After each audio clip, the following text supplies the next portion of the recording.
Welcome to this Thursday edition of FreightWaves Now. Not only is it Thursday, it's Tech Thursday. I'm Emily Zink. And I'm Chad Prevost, and I'm so excited about what we have. And we also have Brad Ganane talking shippers and what they should be looking out for right now. And now we're talking with one of our heads of technology here at FreightWaves, Ken Smith. He's going to be talking about autonomous and how it applies to technology and the emerging last mile delivery space. Ken, welcome back to the show. Hey Chad, thanks man, I appreciate that. So we've been hearing a lot from people lately about what's going on in the tech space when it comes to autonomous vehicle. It's a conversation that's going on for quite a while now, talking about really coast-to-coast deliveries and how's that going to work. And really that piece that is one of the most expensive parts of the delivery chain is that last mile. So there's a lot of companies that have been getting involved in this space. There are hundreds of millions of dollars being invested into companies that are developing last mile autonomous vehicles.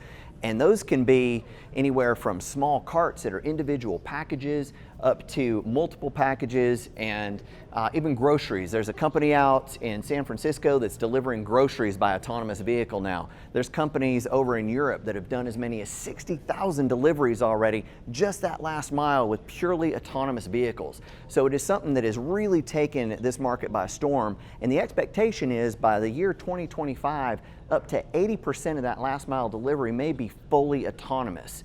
So there's a lot of commotion about this right now in ways that it's really changing the market and really disrupting how technology is impacting that big expensive leg of transportation in the delivery aspect of this. Ken, are they mostly startups that are doing this, or are there a lot of incumbents that are like trying things out? Sure, believe it or not, this is mostly startups. And that's where a lot of this investment has come from. So it's from venture capitalists and a lot of investors that are pulling their money, and there are some large companies that are just investing in some of these startups to give them that boost while they can continue to focus on what they're doing. But the way this is going to change, Chad, if we're talking 80% of that last mile going autonomous, that's a huge chunk of our current delivery process and drivers as well. So there's a lot that's going to be taking place in this space, and it's really exciting to see where it's going to develop. Hey guys, Lincoln Duff back here to talk a little more tech.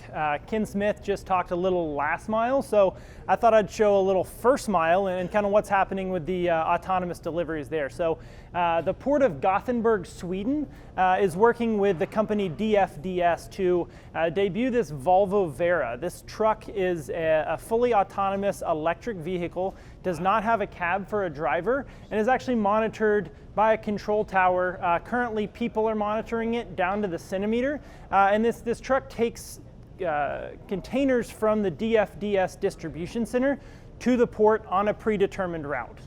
Very exciting. Well, tell us about what now Uber is talking about, Lincoln, with these this drone technology. What are you thinking, Lincoln?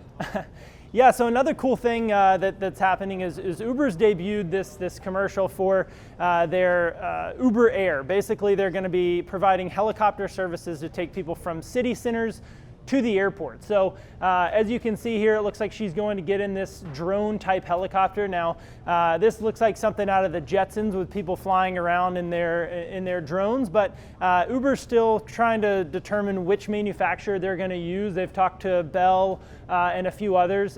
Bell released one of their test helicopters at CES, kind of showed what it was going to look like. It had a few different fans with different thrusts to kind of take you from point A to point B in an autonomous fashion. Yeah, why? What are some of the airports that are going to be starting with this initiative? So the two test cities in the U.S. are going to be Dallas and LA, and they're going to start as early as 2020 with kind of full rollout into 2023. We talked a lot of tech today, but we want to show you shippers some love. Brad Ganane joins us now. Brad, what are we looking at here on this map? First off, I'm very excited to be here. Chad's always told me I have a face for radio, but I finally made it on the big screen. So take that, Chad.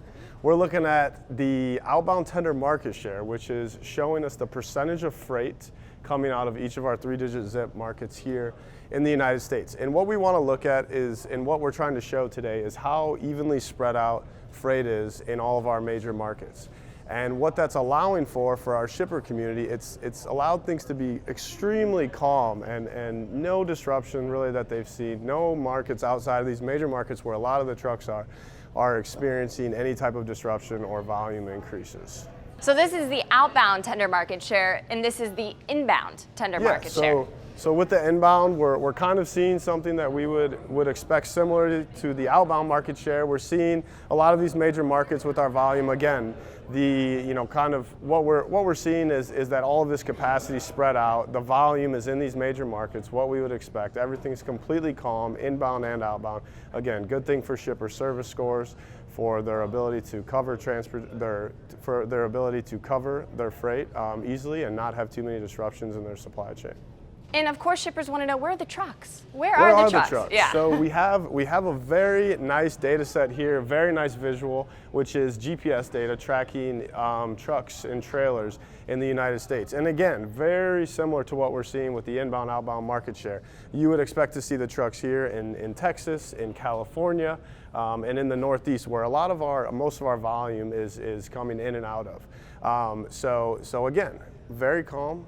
Very, very smooth for what we've seen as summer typically is a time of the year where volumes are spiking, increasing. We see some volatility, but everything is very calm so far this year. What happens though if there is a change? Well, and that's an interesting point to make, and what we have here is our inbound tender reject index, which this is showing the percentage of freight being rejected delivering into these markets. And the warning sign that I see, again, to quickly touch the outbound tender market share and inbound tender market share, Texas, California, the Northeast with these lower, neutral colors, meaning that a very low percentage of freight is being rejected delivering into those markets. People want to go there. That's where all the freight is right now. That's where all the trucks want to be. The concerning thing is right here in the middle of the country, where there's certainly not quite as much volume, but the trucks don't necessarily want to go there either. Freight is being rejected, delivering into those markets at a higher percentage.